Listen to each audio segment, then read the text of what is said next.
আসসালামু আলাইকুম প্রিয় দর্শক এবং সাকিবিয়ান বন্ধুরা, তুফান সিনেমা যে কি লেভেলের শুট হচ্ছে, তুফান সিনেমা যে কি লেভেলের কাস্টিং করা হচ্ছে সেটা কিন্তু আপনারা চিন্তাও করতে পারবেন না।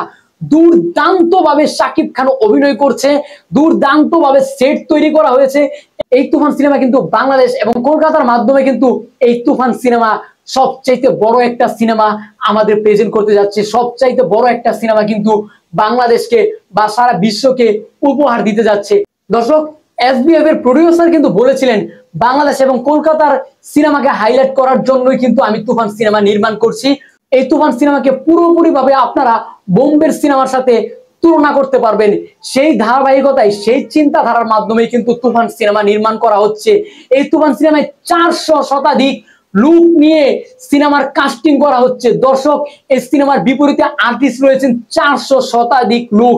ভাবতেই কিন্তু অবাক লাগে। আমরা বাহুবলী সিনেমা যখন দেখেছিলাম কি লেভেলের হাজার হাজার লোক ঘোড়া দিয়ে চড়ে আসছে, হাজার হাজার লোক প্রভাসের সাথে ফাইটিং শুট করতে আসছে। সেখানে কিন্তু 400 শতাধিক লুক ছিল না, 100 শতাধিক লুকের কিন্তু 4000 লুক বানানো হয়েছে। কিন্তু তুফান সিনেমায় রিয়েলিস্টিক ভাবে 400 শতাধিক লুক নিয়ে কাজ করা হচ্ছে।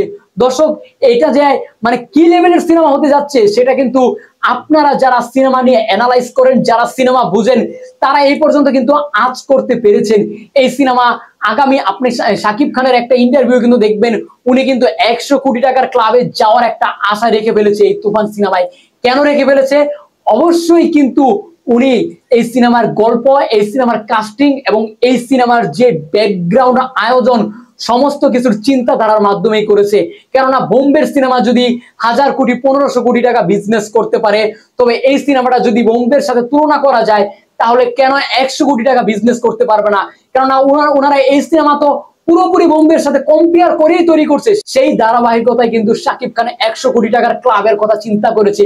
দর্শক, এই সিনেমাটা এত বেশি দুর্দান্ত ভাবে কাজ করা হচ্ছে, সেটা কিন্তু এই যে এই পিকচারটা দেখলেই বোঝা যায়। মানে এই পিকচারটার ভিতর কিন্তু উঠে এসেছে সেই 90 দশকের একটা লুক।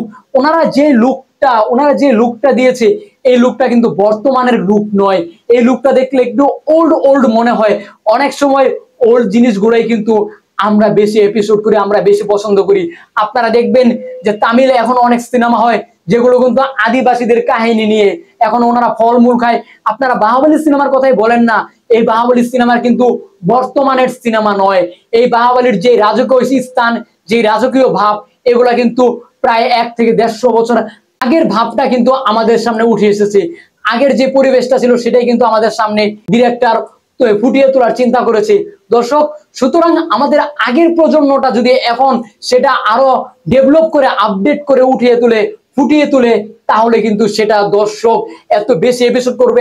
আমাদের অনেক দর্শকই আছে আগের অনেক সিন, অনেক কাহিনী জানে না। সুতরাং আগের দৃশ্যগুলো আমরা যখন দেখবো তখন আমাদের চোখ জুড়িয়ে যাবে। আপনি কিন্তু দেখবেন অনেক মিশরে পিরামিড রয়েছে, যেগুলো কিন্তু এখনো অব্দি সেই পিরামিডগুলো মানুষ লাড়ানোর কোনো যন্ত্রাংশ ব্যবস্থা করতে পারছে না। সেই পিরামিডগুলো এক জায়গা থেকে আরেক স্থানে নেওয়ার কোনো ব্যবস্থা করতে পারছে না।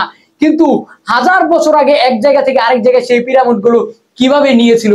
সুতরাং আগের যে আপনার ব্যবস্থাগুলো, আগের যে আপনার যেই যন্ত্রাংশগুলো ছিল, সেগুলো অবশ্যই বর্তমানের থেকে আপডেট ছিল। আপডেট না থাকলে কেন বর্তমানে পাচ্ছে না? আমার কথাগুলো শুনে আপনারা অনেকে হাস্যকর ভাবতে পারবেন, কিন্তু যৌক্তিক কিন্তু এটাই বোঝায়। অনেক দিক থেকে আমরা এগিয়ে গেলেও অনেক দিক থেকে আমরা পিছিয়ে গিয়েছি। সুতরাং আগের দৃশ্যগুলো ফুটিয়ে তুললে অবশ্যই আমাদের কাছে অনেক বেশি ভালো লাগবে এবং সিনেমাটা একটা সিনেমা মনে হবে। দর্শক, যাই হোক, আজকের এই পিকচারটা দেখে আপনাদের কি মনে হচ্ছে অবশ্যই কমেন্ট বক্সে কমেন্ট করে জানিয়ে যাবেন। পরবর্তী ভিডিও নিয়ে আসার আগ পর্যন্ত সকলেই ভালো থাকুন, সুস্থ থাকুন। আমার এসকে আপডেট নিউজ চ্যানেলের সঙ্গেই থাকুন। যারা নতুন সাবস্ক্রাইবার আছেন, একটা সাবস্ক্রাইব করে আমার চ্যানেলটাকে একটা সাবস্ক্রাইব করে একটা লাইক দিয়ে থাকুন। আল্লাহ হাফেজ।